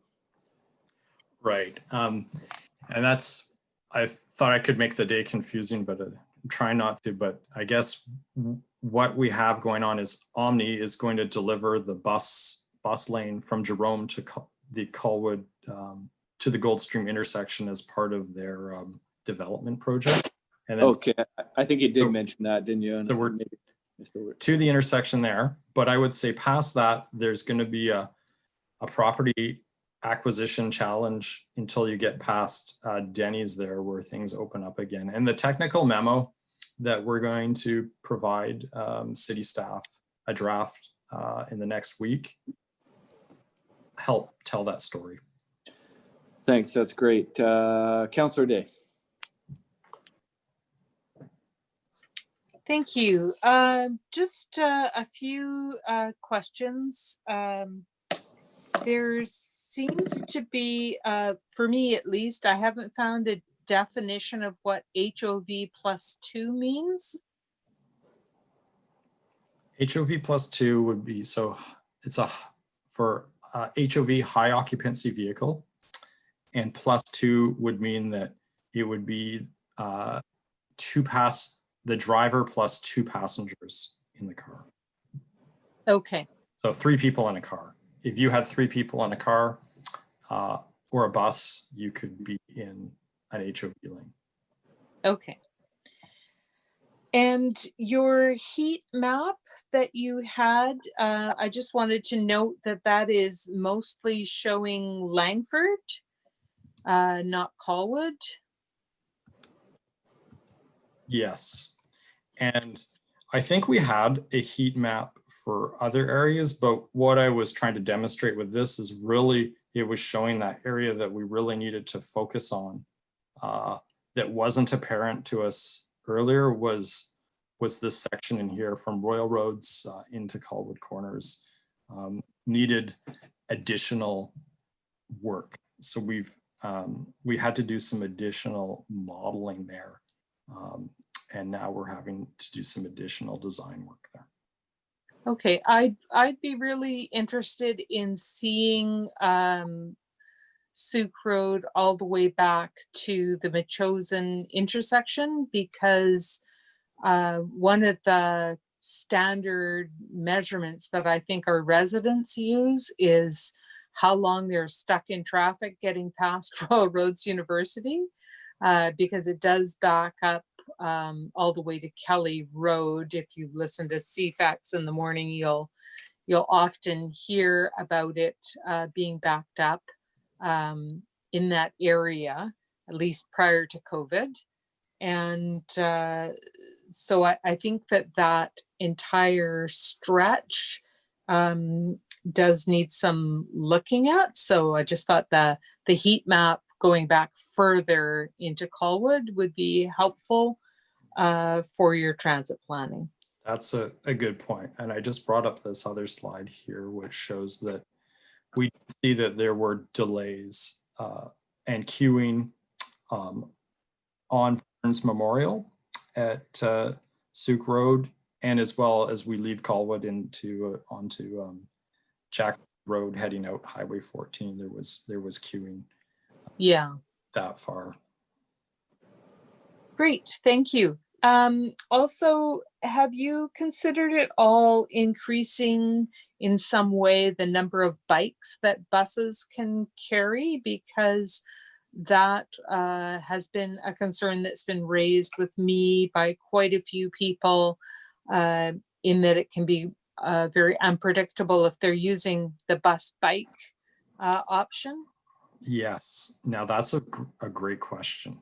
And those questions I ask our engineers all the time, because I'm like, why can't we carry more bikes? And I think we have tested a one bike rack that can handle three bikes on it.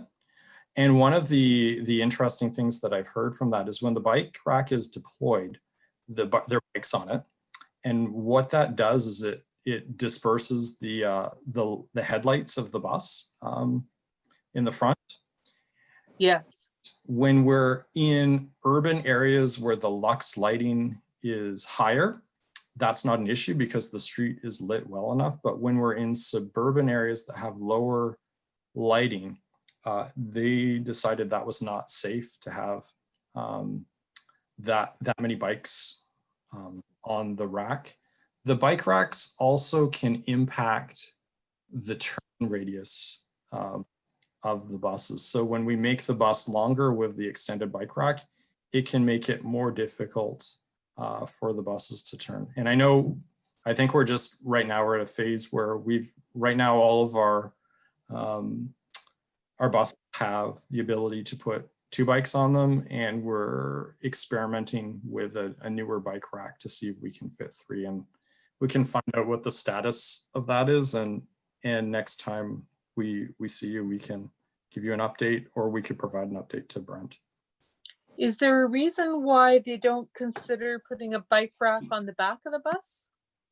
So you could have 2 on the front and 2 on the back? That's a good question. And I don't know the specific reason, but it's probably due to the visibility of the passengers and being able to see the putting the bike on the rack and making sure that's safe. Right. But I'll ask. Just with all our backup cameras and everything, it seemed like there should be a workaround. No, one thing that we've been doing is we develop new transit exchanges or park and rides, is we're making sure that we have bike lockers and bike parking available at them for people to do that intermodal trip. And to date, we've been working with the Cycling Coalition where we provide or gift them the bike lockers and they manage them. That program is pretty underutilized though, I would say.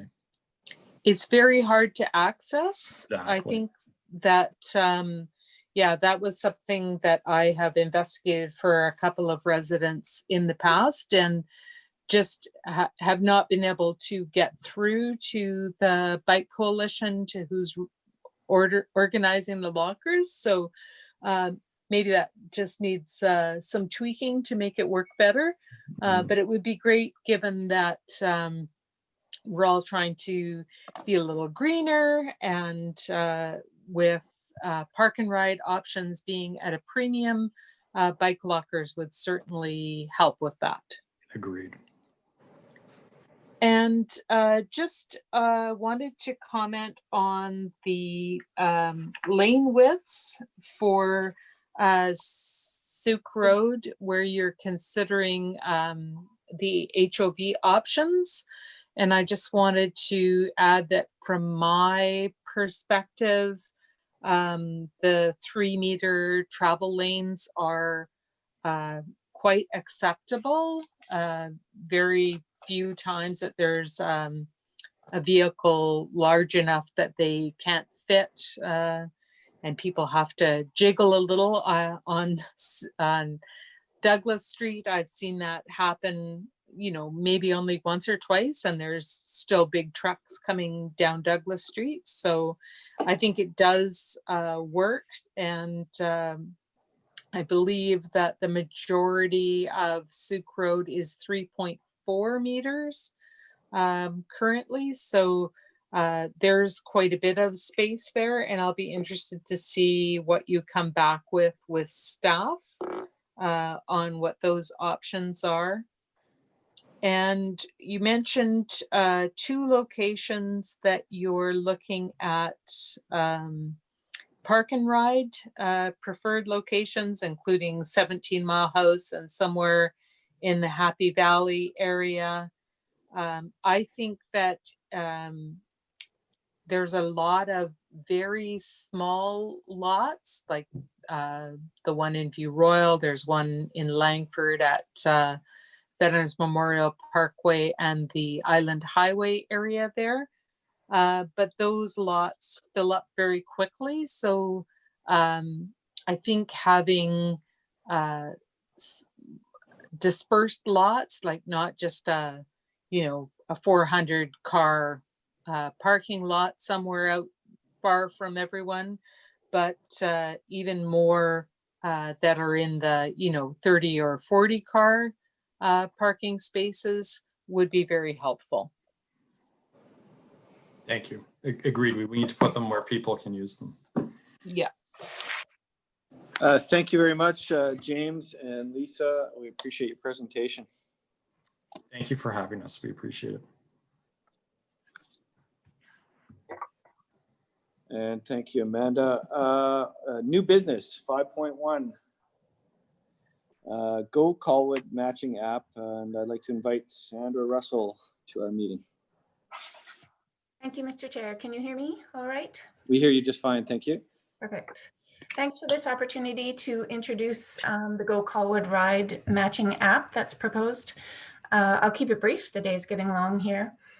You have the report in front of you. The idea is to introduce another option for residents and a way to reduce traffic congestion. As you know, enhancing mobility is one of the goals of the strategic plan and also of the OCP, giving residents more realistic transportation choices. So that's what this is about.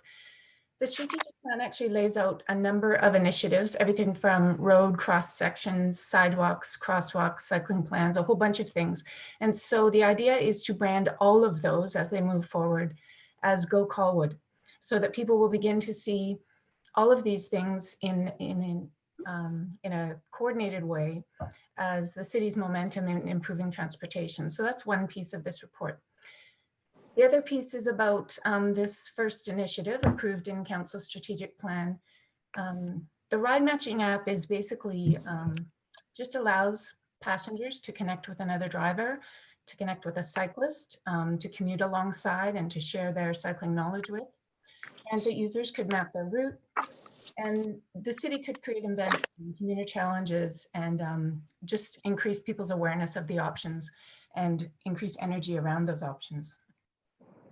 So this would be a branded Colwood web and mobile app. It would use an out-of-the-box solution provided by a company called RideShark, and a number of municipalities in North America use this app. So it's really quite simple to implement. We could do it in short order. Of course, we're living through COVID-19 right now, so we'll have to be sensitive about when and how this is actually introduced. But I wanted to make sure you knew that it was something that staff are moving forward with.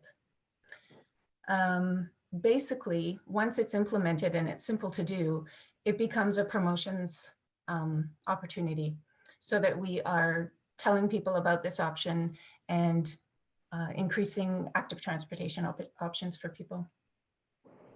There may be opportunities for other municipalities to get on board with Colwood in this venture and make this a regional solution, and Colwood could show leadership in that way. So there would be a one-time cost of about $5,000 to set this up, followed by an annual fee of something similar, about $6,000 for the ongoing licensing and administration of the app. And to put that cost in perspective, a single parking spot in the Bay Center Parkade for a year is about $4,800. So this is a drop in the bucket that would connect people. The other thing is that employers could use this as a tool and introduce it to their employees to connect them and to give them more options for active transportation. So there's lots of side benefits, but maybe I'll leave it there in the interest of time. I'm happy to answer questions. Thank you very much. Thank you so much, Sandra. How about I kick it off? This is fascinating, and I think we're only limited by our imagination really on how we could use this. Just one quick question: is this platform completely managed outside of any necessity for us to participate, sort of in the back end? I'm just thinking, do we, 2 years from now, we're hiring another whole IT department to help manage this, or is this all done by the company? Great question, Mr. Chair. It's managed all by the company. So users, a driver can sign up and register to allow passengers to ride with them. Similarly, passengers sign up, or cyclists sign up, or walkers sign up and share their route and join up with other walkers. So it's completely managed outside of staff. Sounds great. Councillor Baxter.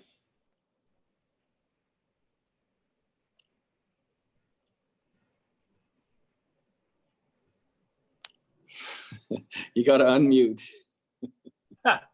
Sorry, I moved the recommendation. Thanks, Michael. No seconder is required. Do you have anything further? No. Thank you. Let's see here. Next on the hip parade is Councillor Kobayashi. Thank you very much, Mr. Chair. Just a quick question, Sandra. So this is an app for your telephone. So from a safety point of view, are we sort of promoting distracted driving? It's just a dumb question, but it has to be asked. Mm-hmm. It's a good question. Usually the connection is done well in advance of the actual commute, so you wouldn't be on your app while driving so much. The driver would register, at some point in the past. And then, so for example, Doug, if you were going to travel to Royal Jubilee Hospital on a regular basis, you would simply plug in Colwood Exchange to Royal Jubilee Hospital, and up would pop all kinds of drivers going that way at the times you want to go that way, and you connect with them through the app in advance of your trip. Okay, thank you very much. Thank you. And next, Councillor Day. Thank you. Sandra, I'm just wondering if there's any delineation on the app for different abilities. So somebody who has a mobility device would need to communicate to the person that they would need, a place to put their walker or whatever they've got. Maybe they've got crutches or something of that nature. Is there any opportunity to match people that way? From what I've seen, Councillor Day, that would happen through conversation. So I think that a driver could advertise that they have the capability for that, so that passengers could see that. And as soon as you connect with a driver or a passenger, then there's a little bit of a chat that happens to coordinate where and when you'll meet. And that's when that conversation could happen as well, as I understand it, although I haven't tested that capability. Great, thank you. Thanks so much. Mayor Martin. Thank you, Chair. If we were to utilize this program, where does the city stand from a liability standpoint? In terms of safety, Mayor Martin? Yeah, in terms of anything, and let's say the person was somehow injured due to neglect of the person participating in this. Would the city at all be liable? And how does that get covered off? How do we ensure that the city will not be financially responsible if people are utilizing this app? So there are legal disclaimers that are part of setting up the site. I haven't looked into detail in those, although the RideShark providers have assured us that those considerations are covered off for municipalities who take on this app. We would need to look into that in great detail before we implemented it. Okay, thank you. And just as a technical issue to any staff member, just because this is the first time we're doing a transportation committee meeting, once a motion comes out of this, Is this going to COTW next, or does this go straight to a council?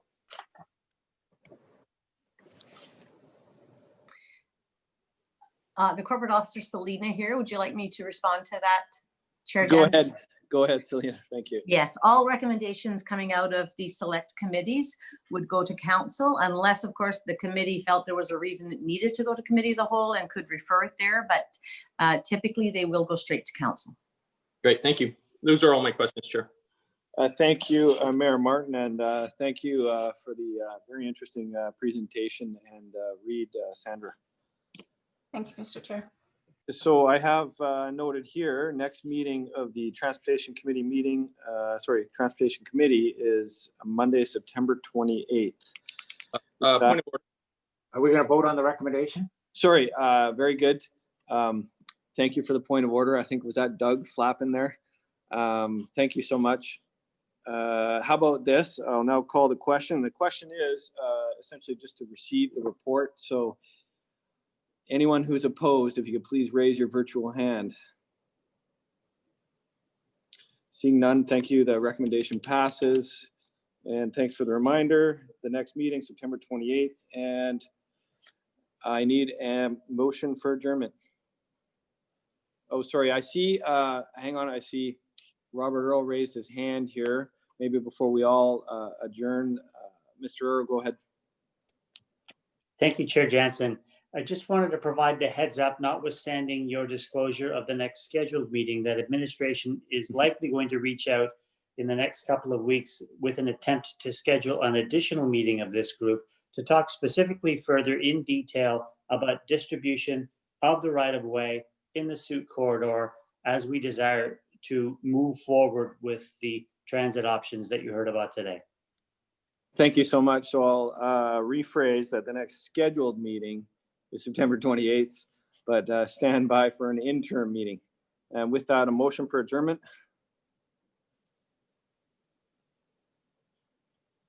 And I have Councillor Kobayashi. Thank you so much. And that's it. Thank you, folks. We're now adjourned.